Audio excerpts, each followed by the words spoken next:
Hey everyone, welcome back to Emma's Talk. Let me ask you something. What do you do in your free time? Ooh, good question. I'd say sports mostly. I try to play football twice a week. Nice. And can you actually explain that in English? Like, really explain it with all the right words? I play football. And that's about it. That's a good start, but there's so much more. Today, we're talking about hobbies, especially sports, why they're so important for your body and your mind, and most importantly, the vocabulary you need to talk about any sport in English like a real fan. Any sport? That sounds like a big topic. It is a big topic, and that's exactly why we're giving it a full episode. By the end of this video, you'll know how to talk about football, basketball, tennis, swimming, running, the gym, and more, all in clear, natural English. Okay, now I'm actually excited. I always run out of words when I try to describe a match to my English-speaking friends. Well, that's about to change. Let's get started. Okay, Harry, let's start with the bigger idea first. Why do hobbies matter at all? Why not just work and sleep and repeat? Sound like a pretty sad life, honestly. It really would be. A hobby is something you do simply because you enjoy it, not because you have to. It could be sports, painting, cooking, music, reading, gardening, anything. So, a hobby is really about choice, right? You choose it, nobody forces you. Exactly. That's the key idea. And hobbies are important because they give your brain a break from daily stress. Work is often about pressure and deadlines. A hobby is about joy, and that balance is very healthy for your mind. That makes sense. I definitely feel calmer after I play football, even if I'm physically tired. That's a perfect example. A hobby also gives you an identity beyond your job. You're not just an accountant or a teacher. You're also a football player or a painter or a musician. I like that idea, that a hobby adds another layer to who you are. Exactly. And hobbies also help you meet people. Think about it. A hobby group, a sports team, a class, these are all natural places to make new friends because you already share something in common. True. I met some of my closest friends through my football team. See? That's such a common story. Okay, now let's focus specifically on sports because sports are a very special type of hobby. They combine both body and mind. So, Harry, why do you think sports specifically are so important, more than, say, watching TV as a hobby? Well, obviously the physical side, right? It's good for your health. Exactly. Let's start there. Sports keep your heart strong, your muscles active, and your body flexible. Doctors always recommend some form of physical activity because a body that doesn't move slowly becomes weaker. That's true. I definitely notice a difference in my energy levels when I'm not playing regularly. Right. And it's not only about looking fit, it's about your whole body functioning properly. Your heart, your lungs, even your sleep quality improves with regular physical activity. Oh, I didn't know sports could help with sleep too. They really do. Physical activity tires your body in a healthy way, so you sleep more deeply. But here's something people forget. Sports are just as good for your mental health as they are for their physical health. How exactly? Beyond just feeling calmer? Well, when you exercise, your brain releases chemicals called endorphins, which naturally improve your mood. That's actually where the expression runner's high comes from. Some runners feel a wave of happiness during or after a long run. Oh, runner's high. I've heard that phrase before. Now it makes sense. Exactly. Sports also teach discipline. When you commit to training regularly, you're building a habit of consistency, which helps in every other area of life too. Work, studies, relationships. That's a great point. Sports really do teach you to show up even on days you don't feel like it. Precisely. And team sports specifically teach cooperation, how to work with others, how to communicate under pressure, how to handle both winning and losing gracefully. Losing gracefully. That's an important skill, honestly, in life, not just sports. Completely agree. And finally, sports teach goal setting. Whether it's running a faster time, scoring more goals, or simply improving your form, sports give you a clear, measurable way to see your own progress. I love that. Seeing progress is so motivating. It really is. So, physical health, mental health, discipline, teamwork, and goal setting. That's why sports matter so much, as a hobby and as a lifestyle. Okay, I'm convinced. Sports are basically a life skill machine. A great way to put it. Now, let's move to the fun part, learning all the vocabulary you need to talk about sports like a true fan.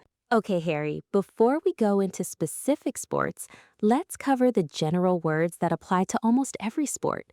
These are the building blocks. Perfect. Let's start with the basics. First, a very common question for learners. Do we say play, do, or go with a sport? This confuses a lot of people. Oh, yes, I always mix these up. Don't worry, there's a simple pattern. We use play with sports that use a ball or involve two teams or opponents. Play football, play basketball, play tennis, play volleyball. Okay, play plus ball sports. Got it. Exactly. We use go with sports that end in ing, usually individual activities. Go running, go swimming, go cycling, go hiking, go skiing. Ah, so go plus the ing form. That's an easy rule to remember. It really is. And finally, we use do with sports that don't fit the other two patterns, often martial arts or gymnastics. Do karate, do yoga, do gymnastics, do athletics. Play, go, do. That's such a clear system. Thank you for that.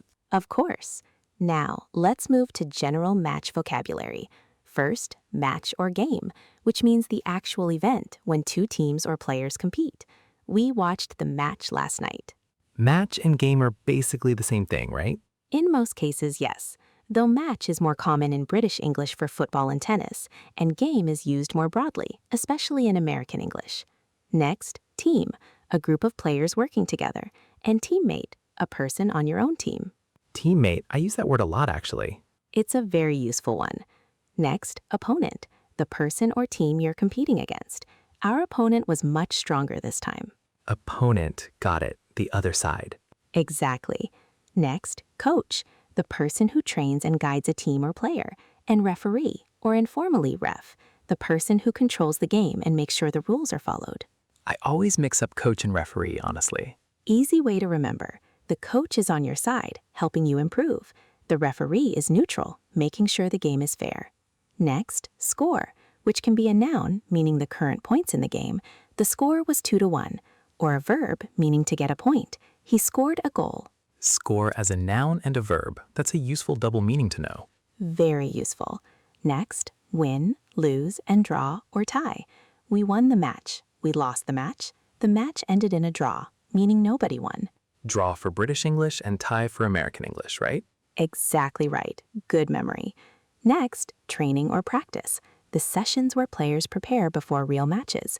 We have training every Tuesday and Thursday. Training and practice, those feel almost identical to me. They are very close in meaning, yes. Both describe preparing before the real event. Next, warm up, meaning to prepare your body with light movement before intense exercise. And cool down, the opposite, light movement after exercise to help your body recover. Oh, I always skip the cool down. I probably shouldn't. A lot of people do, but it really helps prevent injury. Speaking of which, next word, injury, meaning physical damage or harm, usually from playing sports. He got a knee injury during the match. That's an important word, unfortunately a common one in sports. Very true. Let's slow down and repeat this whole vocabulary list together, because there's a lot here already. Great idea. Let's go through it. Match, game, team, teammate, opponent. Match, game, team, teammate, opponent. Coach, referee, score, win, lose, draw, coach, referee, score, win, lose, draw, training, practice, warm up, cool down, injury, training, practice, warm up, cool down, injury. Perfect. That's already 16 essential words that apply to almost any sport you'll ever talk about. 16 words, and we haven't even gotten into specific sports yet. Exactly. And that's exactly what's coming next. Let's start with team sports. Okay, let's start with football, since it's the most popular sport in the world. What words do you already know?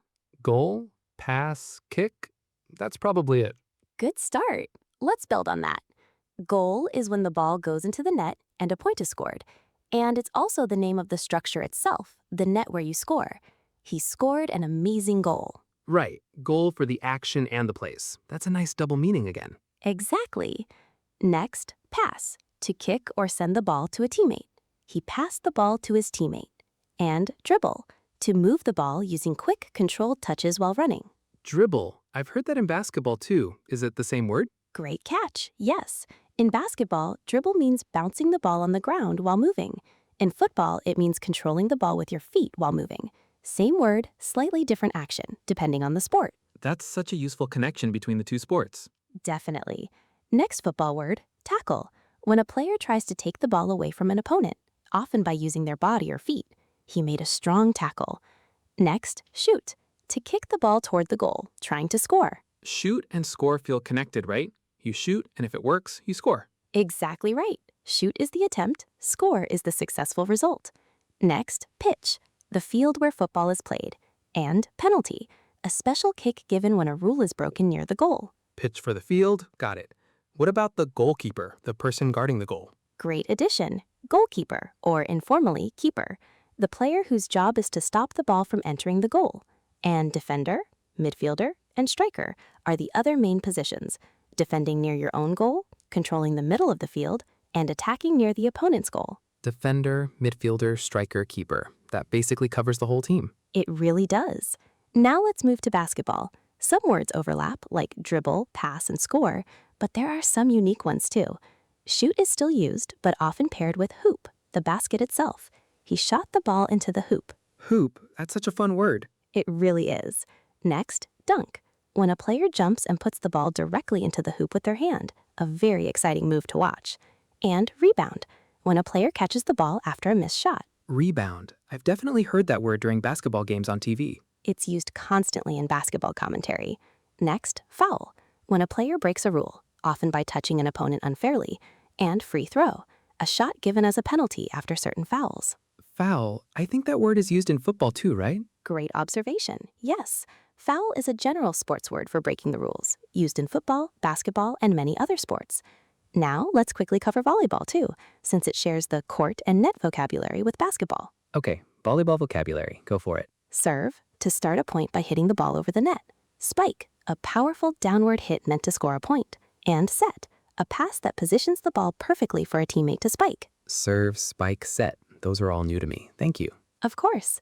Let's slow down and repeat this whole team sports list together. Let's do it. Goal, pass, dribble, tackle, shoot, pitch, penalty. Goal, pass, dribble, tackle, shoot, pitch, penalty. Goalkeeper, defender, midfielder, striker. Goalkeeper, defender, midfielder, striker. Hoop, dunk, rebound, foul, free throw. Hoop, dunk, rebound, foul, free throw. Serve, spike, set. Serve, spike, set. Perfect. That's a huge vocabulary boost for football, basketball, and volleyball.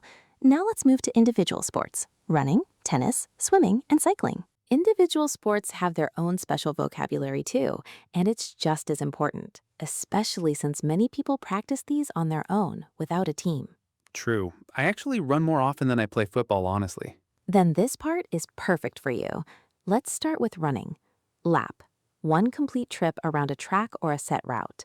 I ran 10 laps this morning. Lap. That's such a simple but useful word. Very useful, especially for anyone training on a track. Next, pace, the speed at which you run, often measured per kilometer or mile. I tried to keep a steady pace. And personal best, often shortened to PB, your own fastest time ever recorded for a distance. Personal best. I love that concept. It's about competing with yourself, not just others. Exactly, and that's a beautiful part of running culture. Next, marathon, a long-distance race of about 42 kilometers. And sprint, running as fast as possible over a short distance. Marathon and sprint, two very different challenges. Completely different, yes. One about endurance, one about pure speed. Now let's move to tennis. First, serve. Similar to volleyball, the shot that starts a point. Rally, when players hit the ball back and forth multiple times. Rally. I've heard that word, but never fully understood it until now. Now you do. Next, set and match, the units used to measure a tennis game. Several games make a set, and several sets make a match. And ace, A serve so good the opponent can't even touch the ball. Ace sounds like such a powerful word. It really captures that perfect, unstoppable shot. Next, court, the playing area for tennis, and racket, the equipment used to hit the ball. Court and racket, the basics of the game. Exactly. Now, swimming vocabulary. First, stroke, a specific swimming technique or style, like freestyle, backstroke, or breaststroke. My favorite stroke is freestyle. Oh, stroke for the technique. That's interesting. Very common word in swimming. Next, lap, used here too, meaning one length of the pool. And dive, to jump into the water head first, usually to start a race. Dive. I definitely know that word from watching the Olympics. A great context to remember it in. Finally, let's cover cycling. Pedal, the part you push with your feet, and also the action of pushing it. I pedaled as fast as I could. Next, gear, the setting that controls how hard or easy it is to pedal. Gear, like in a car? Exactly the same idea, just on a bicycle instead of a car. And finally, route, the path or road you cycle along.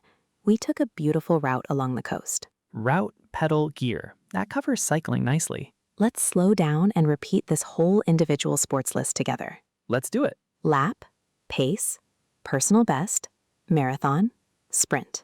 Lap, pace, personal best, marathon, Sprint, serve, rally, set, match, ace, court, racket. serve, rally, set, match, ace, court, racket, Stroke, dive, stroke, dive, pedal, gear, route, pedal. gear, route. Excellent work. Now let's move to something almost everyone deals with, gym and fitness vocabulary. Okay, Harry, whether or not someone plays a specific sport, a huge number of people go to the gym. Let's cover that vocabulary too. Yes, please. I always feel a bit lost with gym terms in English. You're definitely not alone. Let's start with workout, which can be a noun, meaning a session of exercise, or a verb phrase, workout, meaning to exercise. I did a great workout today, or I work out 3 times a week. Workout as a noun, work out as a verb phrase. Got it. Exactly. Next, reps, short for repetitions, meaning how many times you do one exercise, and sets, a group of repetitions done together. I did 3 sets of 10 reps. 3 sets of 10 reps. That's such a common phrase at the gym. You'll hear it constantly. Next, cardio, exercise that raises your heart rate, like running or cycling.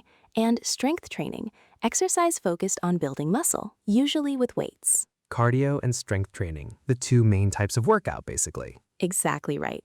Next, muscle, the tissue in your body that creates movement and strength. And sore, feeling pain or discomfort, usually in your muscles after a hard workout. Sore. Oh, I know that feeling very well the day after a workout. We all do. There's even a funny phrase for that specific pain, DOMS, which stands for delayed onset muscle soreness, the pain that appears 1 or 2 days after exercise, not immediately. Oh, that's a real thing? I always wondered why it hurts more the second day. It's very real, and now you know the name for it. Next, stretch, to extend your muscles gently, usually before or after exercise, to improve flexibility and prevent injury. Stretching. I definitely don't do enough of that. You're not alone there either. Next, weights or dumbbells, the equipment used for strength training, and treadmill, the machine used for walking or running indoors. Treadmill, dumbbells. Those are probably the 2 most common gym words. Definitely among the most common. Next, personal trainer, someone who guides and helps you with your workouts individually. And membership, the payment plan that allows you to use a gym regularly. Membership. Yes, I definitely have a gym membership, even if I don't always use it. A very honest, very common situation. Let's slow down and repeat this whole fitness list together. Let's do it. Workout, workout, reps, sets, cardio, strength training, Workout, workout. Reps, sets, cardio. strength training, muscle, sore, stretch, weights, treadmill, muscle, sore, stretch, weights, treadmill, personal trainer, membership, personal trainer, membership. Perfect. Before we continue, Quick reminder, if this episode is helping you, hit like and subscribe. It really helps our channel grow, and it means more free English lessons for learners everywhere. Yes, and share it with any friend who loves sports but struggles to talk about it in English. Exactly.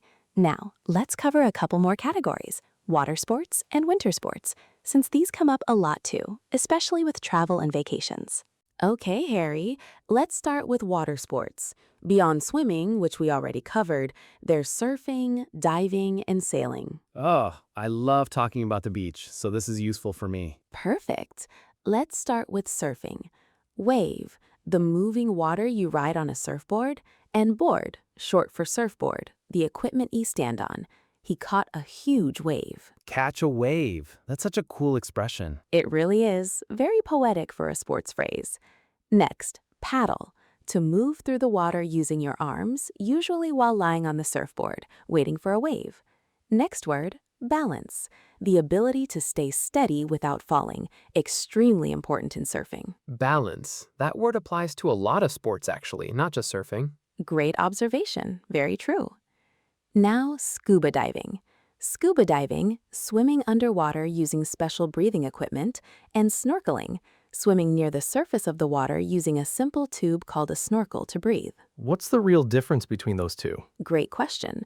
Scuba diving lets you go deep underwater for a long time, using a tank of air on your back. Snorkeling is much simpler, staying near the surface, just looking down into the water. That's a clear distinction. Thank you. Of course.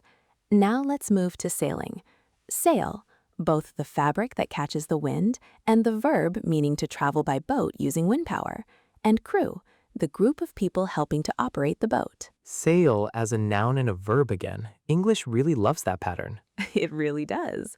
Now let's move to winter sports, skiing and snowboarding. First, slope, the hill you ski or snowboard down. We ski down a beautiful slope. Slope. I always associate that word with mountains now. Perfect association. Next, lift, short for ski lift, the machine that carries skiers up the mountain. And piste, a marked trail or path prepared for skiing, common in British English especially. Piste is a new word for me completely. It's a useful one. If you ever go skiing in Europe, you'll see it on signs everywhere. Next, fall or wipeout, to lose your balance and land on the snow, usually unexpectedly. Wipe out. That sounds like it hurts. It usually does. It's a very casual, fun word for falling, especially in surfing and skiing. Let's slow down and repeat this whole water and winter sports list together. Let's do it. Wave, board, paddle, balance. Wave, board, paddle, balance. Scuba diving, snorkeling, sail, crew. Scuba diving, snorkeling, sail, crew. Slope, lift, piste, wipeout. Slope, lift, piste, wipeout. Excellent. Your sports vocabulary is really growing today. Now let's cover some useful phrasal verbs and expressions that apply to sports and fitness in general. Before we move to phrasal verbs, let's cover two more categories because they come up a lot too. Combat sports like boxing and karate, and athletics, also called track and field. Oh, combat sports. I actually watch a lot of boxing, so this is great for me. Perfect. Let's start with boxing. Punch, to hit someone with a closed fist. And round, one section of a boxing match, usually lasting a few minutes. He landed a powerful punch in the third round. Landed a punch? That's such a natural way to describe it. Exactly. Land here means the punch successfully hit the target. Next, knockout, often shortened to KO, when a fighter is hit so hard they cannot continue. And defend, to protect yourself from your opponent's attacks. Knockout. I hear that word used in other contexts too, like she has a knockout smile. Great connection. In everyday English, knockout can describe anything impressively strong or attractive, borrowed directly from boxing. Now let's cover karate and other martial arts. Belt, the colored strap worn around the waist showing your skill level, starting from white and progressing to black. Oh, black belt. I know that phrase. It means an expert, right? Exactly. And it's used outside martial arts too, to describe someone who's an expert at anything. She's a black belt in customer service. Next, kick and strike, the main types of attacks in most martial arts. And spar, to practice fighting with a partner in a controlled, safe way. Spar. That's a new word for me completely. It's very useful for martial arts specifically. Now let's move to athletics, or track and field. First, track, the oval path used for running races, and field, the area inside or around the track used for jumping and throwing events. Track for running, field for jumping and throwing. That's a clear distinction. Exactly. Next, hurdles, a running race where athletes must jump over small barriers, and relay, a team race where each runner covers part of the distance, passing a baton to the next runner. Relay. I remember that from school sports day, passing the baton to your teammate. A perfect memory to connect it to. Next, long jump and high jump, events where athletes jump for distance or height, and javelin, discus, shot put, the three main throwing events in athletics. Javelin, discus, shot put. Those are all new words for me. Thank you. Of course, they're not used much outside of athletics specifically, but very useful if you ever watch or discuss the Olympics. Let's slow down and repeat this whole combat sports and athletics list together. Let's do it. Punch, round, knockout, defend. Punch, round, knockout, defend. Belt, kick, strike, spar. Belt, kick, strike, spar. Track, field, hurdles, relay. Track, field, hurdles, relay. Long jump, high jump, javelin, discus, shot put. Long jump, high jump, javelin, discus, shot put. Excellent work. That's another huge batch of vocabulary, covering boxing, martial arts, and athletics. Now let's move to the phrasal verbs and expression section. Okay, Harry, just like our weekend episode, sports has its own set of natural phrasal verbs that native speakers use constantly. Let's go through them. Great. I always feel more natural when I use phrasal verbs correctly. They really do add that natural flow. First, take up, meaning to start a new hobby or sport. I took up tennis last year. Take up. I like that. It sounds like picking something up and starting fresh. Exactly the right image. Next, give up, the opposite, meaning to stop doing something completely. He gave up football after his injury. Take up, give up. Nice opposite pair again. Exactly. English loves these pairs. Next, keep fit or stay in shape, meaning to maintain good physical health through regular exercise. I try to keep fit by running every morning. Stay in shape. I hear that phrase constantly. It's extremely common, especially in casual conversation. Next, work off, meaning to remove something, usually weight or calories, through exercise. I need to work off this pizza. Work off this pizza. I relate to that so much. We all do sometimes. Next, burn calories, meaning to use energy through physical activity, often mentioned when talking about diet and exercise together. Running burns a lot of calories. Burn calories. Another very common gym phrase. Extremely common. Next, push yourself, meaning to try harder than usual, beyond your comfort zone. You need to push yourself if you want to improve. I love that phrase, push yourself. It feels motivating just saying it. It really does carry that energy. Next, warm up, which we already mentioned as a noun, is also very commonly used as a phrasal verb. Make sure you warm up before running, and cool down works the same way. Right, both a noun and a verb phrase. Useful to know both forms. Exactly. Next, train for, meaning to prepare specifically for an event or competition. I'm training for a marathon next month. Training for, very useful for talking about goals. Definitely. And finally, root for, meaning to support a team or player, cheering for their success. I always root for my hometown team. Root for. I've heard that in American movies a lot. Now I finally understand it. It's a very American expression, though widely understood everywhere now. Let's slow down and repeat this whole phrasal verb list together. Let's do it. Take up, give up, keep fit, stay in shape. Take up, give up, keep fit, stay in shape. Work off, burn calories, push yourself. Work off, burn calories, push yourself. Warm up, cool down, train for, root for. Warm up, cool down, train for, root for. Perfect. 12 very natural, very common expressions, ready for your next sports conversation. My brain is full of new words today, in the best way possible. That's exactly what we like to hear. Now, let's do a quick grammar reminder, because talking about sports habits requires a specific tense we should review. Okay, Harry, here's a fun bonus for you. Many common English idioms actually come from sports, and people use them constantly, even when they're not talking about sports at all. Oh, I love this kind of thing. Idioms that hide a sports origin. They're everywhere once you start noticing them. First, the ball is in your court, meaning it's now someone else's turn to make a decision or take action. It comes directly from tennis. I've done my part, now the ball is in your court. Oh, I've heard that at work actually. I never knew it came from tennis. Most people don't realize it. Next, throw in the towel, meaning to give up, to admit defeat. This comes from boxing, where a trainer literally throws a towel into the ring to stop the fight. After 3 failed attempts, he finally threw in the towel. That's such a vivid image, throwing an actual towel to stop everything. It really paints a picture, doesn't it? Next, a level playing field, meaning a fair situation where everyone has an equal chance. Borrowed from football and similar field sports, where an uneven field would give one team an advantage. Level playing field, that's a phrase I hear a lot in business and politics actually. Extremely common in those contexts. Next, down to the wire, meaning something is decided only at the very last moment. Borrowed from horse racing, where the finish line used to be marked with an actual wire. The election results came down to the wire. Down to the wire. I love learning where these phrases actually come from. It makes them so much easier to remember, doesn't it? Next, move the goalposts, meaning to unfairly change the rules or expectations in the middle of something. From football, where moving the goal would obviously be unfair.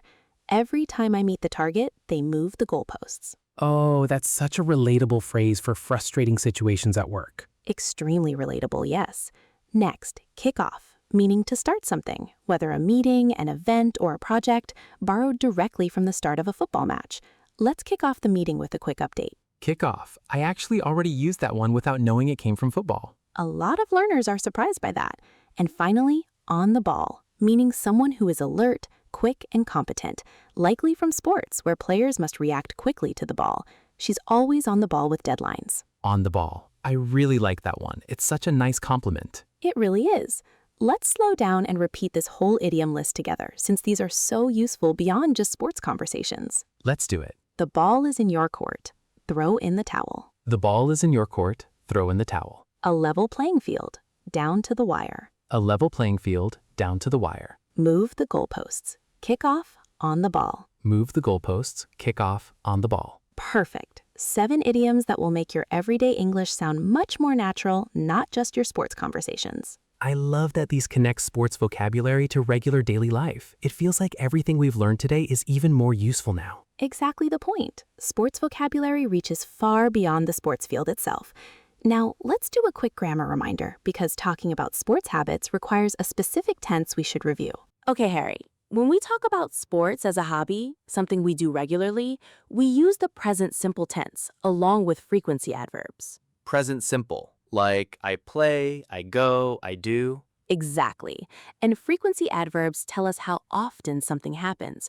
Words like always, usually, often, sometimes, rarely, and never. Can you give an example using a few of these? Sure.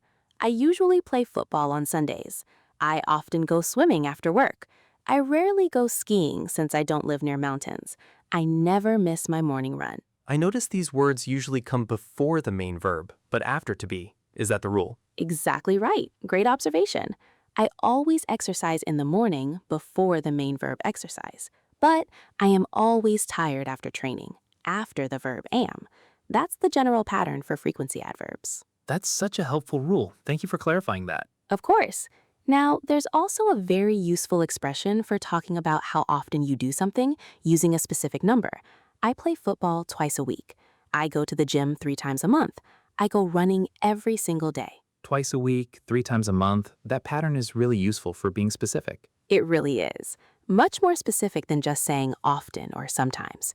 Okay, now that we have our vocabulary, our phrasal verbs, and our grammar ready, let's put everything into practice with real conversations. Yes, I've been looking forward to the real conversations. Let's dive into our scenarios. Okay, imagine 2 friends meeting up on Monday, and one of them played in a football match over the weekend. Perfect. Let's act it out. I'll be the one who played. Great, I'll ask the questions. So, how was your match this weekend? Did you win? We actually did. 3-1. I scored one of the goals, my first goal this season. No way, congratulations. How did you score it? Tell me everything. So my teammate passed me the ball right at the edge of the box, and I just shot it straight into the corner of the goal. The keeper didn't even move. That's amazing. Was it a tough match overall? Honestly, yeah. Our opponent was really strong in the first half, but our coach changed our strategy at halftime and we completely turned it around. That's great coaching. Any injuries this time, or did everyone come out okay? Thankfully, everyone was fine, though I'm definitely sore today. We trained really hard this week before the match. Well, it clearly paid off. Congrats again on the goal. You should celebrate tonight. Honestly, I might, though my legs might have other plans. I can barely walk up the stairs right now. That's what happens when you leave everything on the pitch. Are you playing again this weekend, or do you get a break? We actually have a bigger match next weekend against a team currently top of the league. It's going to be a real test for us. That sounds intense. Do you think you have a real chance against them? Honestly, on paper, they're the stronger team. But after this win, our whole team's confidence is completely different. Anything can happen in football. That's true, and confidence really does change how a team plays. Will you be starting the match or coming off the bench? I should be starting. Our coach seemed really happy with my performance, so hopefully I keep my place in the lineup. Well, I'll definitely try to come watch this one. Sounds like it's going to be a great match. That would be amazing. Having supporters there really lifts the whole team's energy. See how naturally the vocabulary flowed there? Scored, passed, shot, keeper, opponent, coach, sore, trained, all in one short conversation. Exactly. And notice how specific details, like exactly how the goal happened, made the story so much more interesting than just saying we won. That's such a good point. Specific details really bring a sports story to life. Precisely. Let's move to our next scenario, talking about going to the gym. This time, imagine two coworkers chatting during a lunch break about their fitness routines.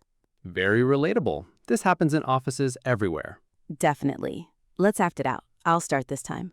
Go ahead. Hey, have you been going to the gym lately? You look like you've been working out. Oh, thank you. Yeah, I actually took up strength training about 3 months ago. I go about 4 times a week now. That's amazing. What does your routine look like? I usually do a mix, some cardio for maybe 20 minutes, then strength training, like 3 sets of 10 reps for each exercise. My legs are always sore after leg day.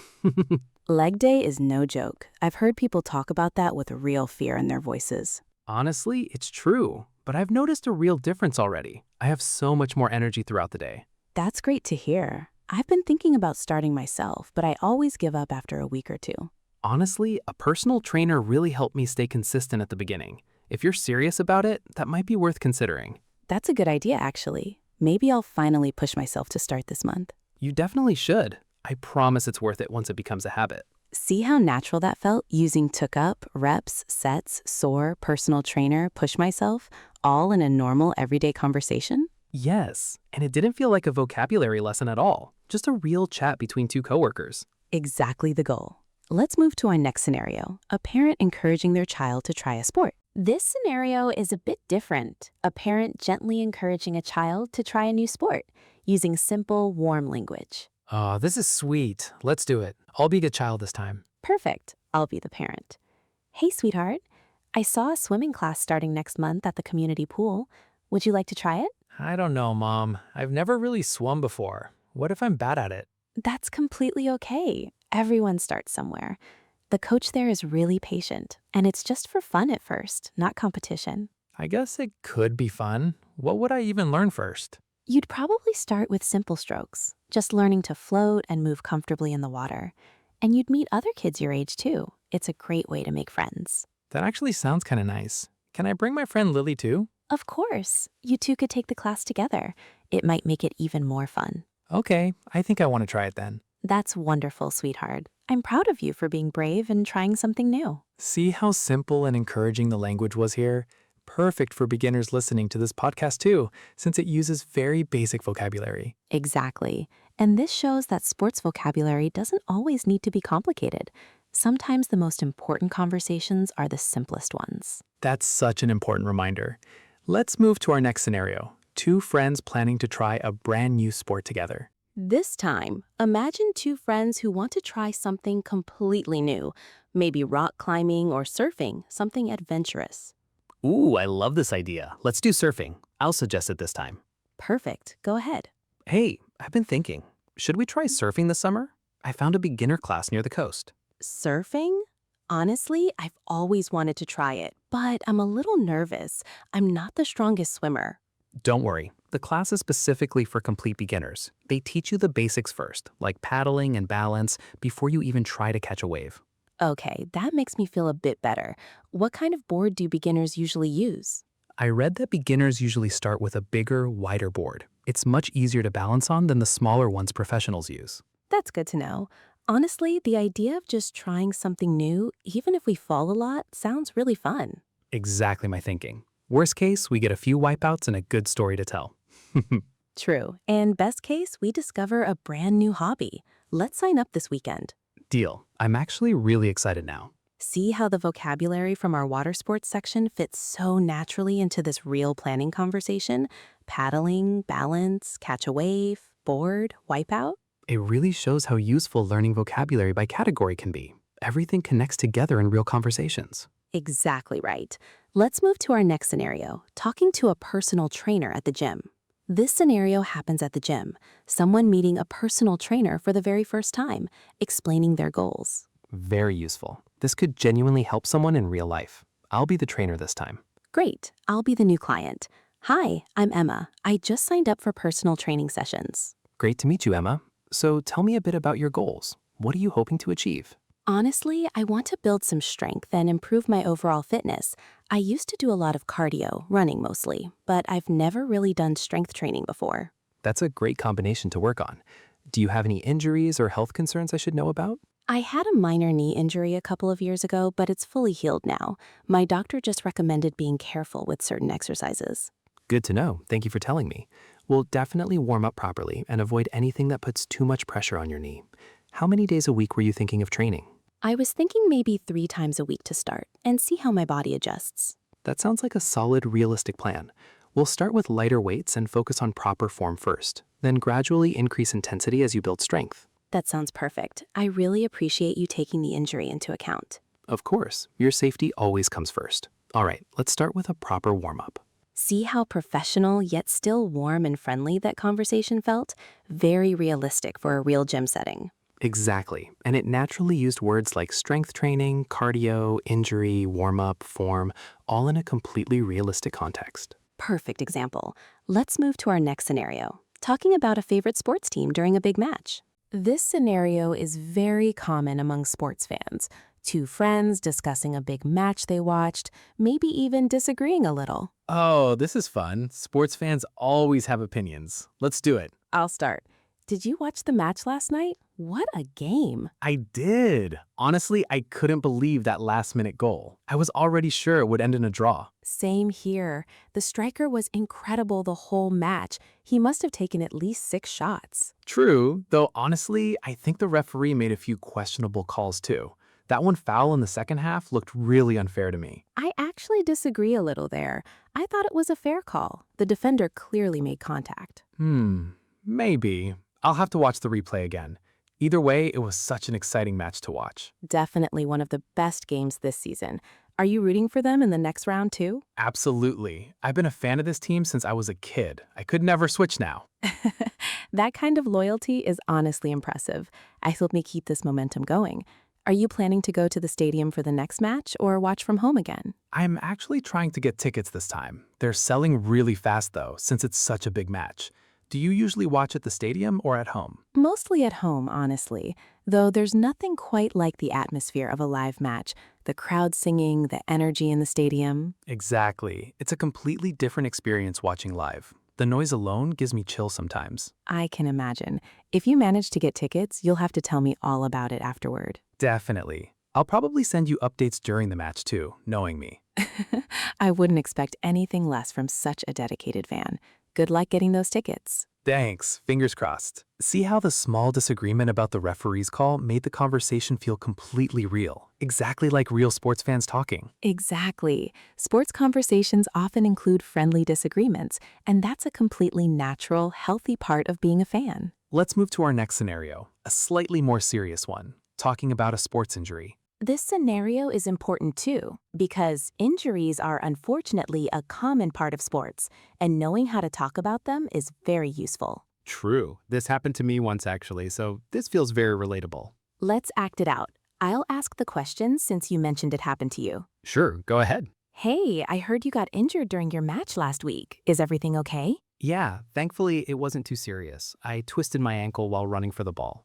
It was pretty painful at first, but the doctor said it's just a mild sprain. Oh no, that sounds painful.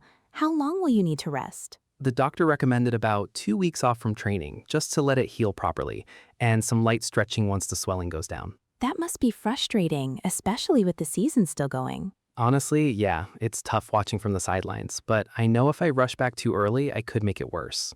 That's very wise thinking. Your health really should come first. Exactly, and the coach has been really supportive too. He said the team will manage fine until I'm back. That's great to hear. I'm sure they'll be excited to have you back on the field soon. See how this conversation used twisted, sprain, rest, swelling, sidelines, all very natural injury-related vocabulary. Exactly. And notice the tone, calm and supportive, which is completely natural when discussing an injury with a friend. Let's move to our next scenario, discussing the mental health benefits of sports with a friend. This scenario connects back to our earlier discussion about why sports matter, now in a real personal conversation between two friends. I really like this one, since it's a bit deeper than just talking about scores and matches. Let's do it. I'll start this time. Go ahead. Honestly, I've been feeling really stressed with work lately, but I noticed something interesting. Whenever I go for a run, I actually feel so much calmer afterward. That doesn't surprise me at all. Exercise really does help with stress.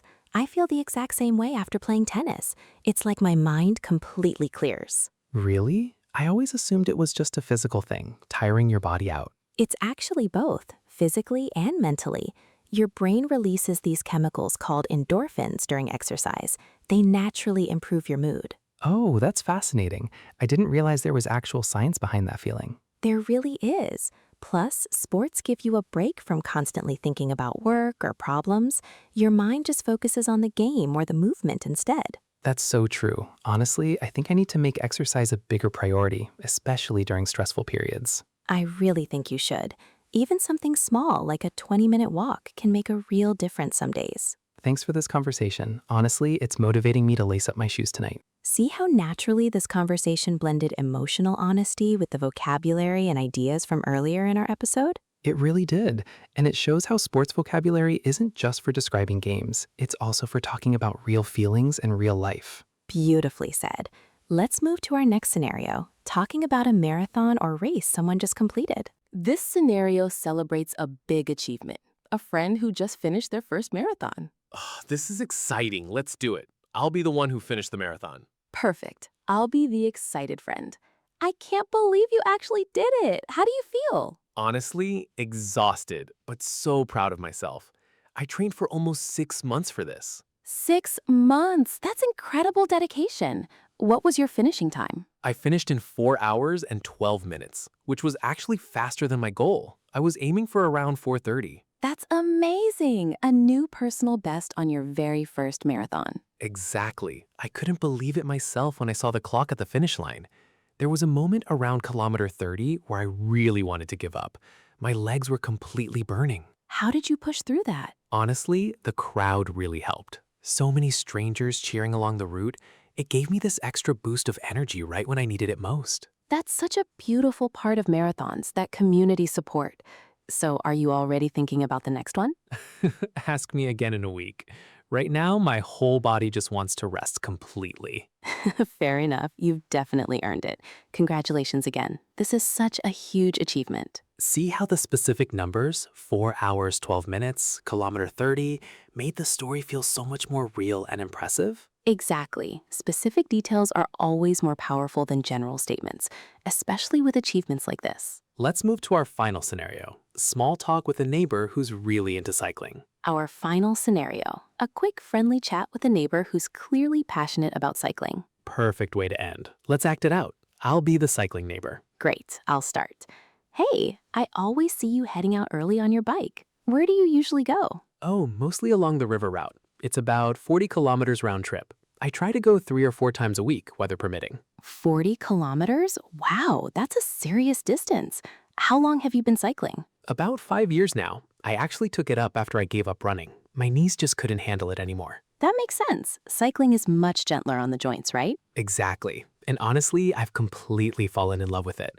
I even upgraded my bike last year. Better gears, lighter frame, it's made a huge difference. I've actually been thinking about getting into cycling myself. Any tips for a complete beginner? Definitely start with shorter routes and invest in a good helmet. Safety always comes first.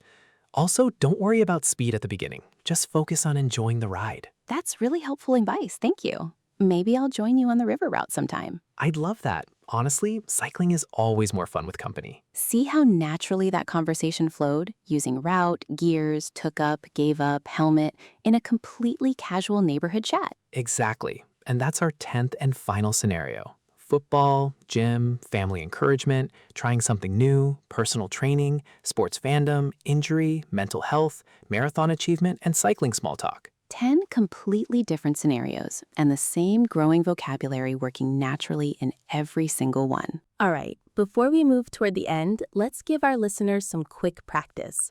I'll give a situation, and you think of your own answer using the vocabulary from today. Great idea. Let's test our brains a bit. Situation 1. A friend asks you what sport you play and how often. Try answering using play, go, or do correctly, plus a frequency expression. Remember, play football twice a week, go running every morning, do yoga on Sundays. That pattern. Situation 2. Describe your last workout at the gym using at least 3 words from our fitness vocabulary list: reps, sets, cardio, sore, stretch. And situation 3, a bit more advanced. Imagine explaining why sports are important to someone who never exercises. Try to use at least 2 benefits we discussed today, physical or mental. These are great to practice speaking out loud, even by yourself, maybe while you're actually exercising today. Exactly. Don't just think the answer silently. Actually speak it. Even talking to yourself during a workout can genuinely help your English. It's honestly one of the best tips for learning English in general, not just for today's topic. Okay, let's talk about a few common mistakes, because I know a lot of our viewers make these, and it's completely normal while learning. Oh, please, let's fix them. I'm sure I've made at least one myself. The first mistake is mixing up play, go, and do. People often say do football instead of play football, or play yoga instead of do yoga. Right. Remember our rule. Play for ball sports, go for ing activities, do for martial arts and similar activities. Exactly. The second common mistake is confusing win and beat. We say, I won the match, but I beat my opponent. The team or match is won. The person is beaten. Oh, that's a subtle but important difference. I definitely used to mix those up. A lot of learners do. Remember, win needs the competition as the object. Win the match. Win the game. Beat needs the opponent as the object. Beat the other team. Beat him. That's a really clear way to remember it. The third mistake is forgetting the difference between injury and hurt. Injury is a noun, describing the damage itself. Hurt is usually a verb, describing the action or the pain. I got an injury versus I hurt my knee. Right. Injury the thing, hurt the action. Good distinction. Exactly. And the fourth mistake, a small one, is using sport instead of sports when talking generally. We usually say, I like sports, plural, when speaking generally, not I like sport, even though British English sometimes allows the singular form too. Oh, that's a nice detail. Thank you for clarifying that regional difference. Of course, English really does have small regional differences like that, especially between British and American English. All right, let's do a fast recap of the most important vocabulary from today. Nice and slow so you can really absorb it. Perfect. Let's go through it one more time. Slowly. Match, team, coach, referee, score, win, lose, draw. Match, team, coach, referee, score, win, lose, draw. Goal, pass, dribble, shoot, tackle. Goal, pass, dribble, shoot, tackle. Reps, sets, cardio, sore, stretch. Reps, sets, cardio, sore, stretch. Take up, give up, keep fit, stay in shape, push yourself. Take up, give up, keep fit, stay in shape, push yourself. Personal best, root for, train for. Personal best, root for, train for. Perfect. That's 23 golden words and phrases from today's episode, ready for your next sports conversation. I really feel ready now, Emma. I could probably talk about almost any sport now confidently. That's exactly the goal, Harry. Remember, Play, go, do for the sport itself, and this rich vocabulary for describing the experience. Play, go, do, plus a whole world of vocabulary underneath. I really love how organized that feels now. It truly is organized once you see the categories clearly. General vocabulary, team sports, individual sports, gym and fitness, water and winter sports, and the phrasal verbs that connect them all together. So Harry, after today, do you feel more confident talking about sports and hobbies in English? Honestly, completely. Before this, I always felt limited to just a few basic words, but now I actually have real vocabulary for almost any sport someone might ask me about. That's exactly the goal of today's lesson. Sports are such a universal topic. They connect people all around the world, no matter their culture or language. I really love that idea, that sports vocabulary isn't just useful, it's actually a way to connect with people everywhere. Exactly. And remember, today we covered so much ground. Why hobbies matter, why sports specifically are so important for both body and mind, core sports vocabulary, team sports, individual sports, gym and fitness, water and winter sports, useful phrasal verbs, and 10 real-life conversations putting it all together. 10 completely different situations, but the same growing vocabulary working naturally in every single one. So here's your homework for this week. Pick one sport you love or even one you've never tried, and try describing it out loud in English using at least 5 words from today's episode. And notice how much more natural and confident you sound compared to before this video. And tell us in the comments, what's your favorite sport or hobby and how often do you practice it? We really want to know. Yes, write it below. We genuinely read every single comment. And if this video helped you today, don't forget to like it and subscribe. It truly helps more learners around the world find these lessons. One conversation at a time, one step every day. Your English will grow naturally. See you in our next real conversation. Bye, everyone. Bye.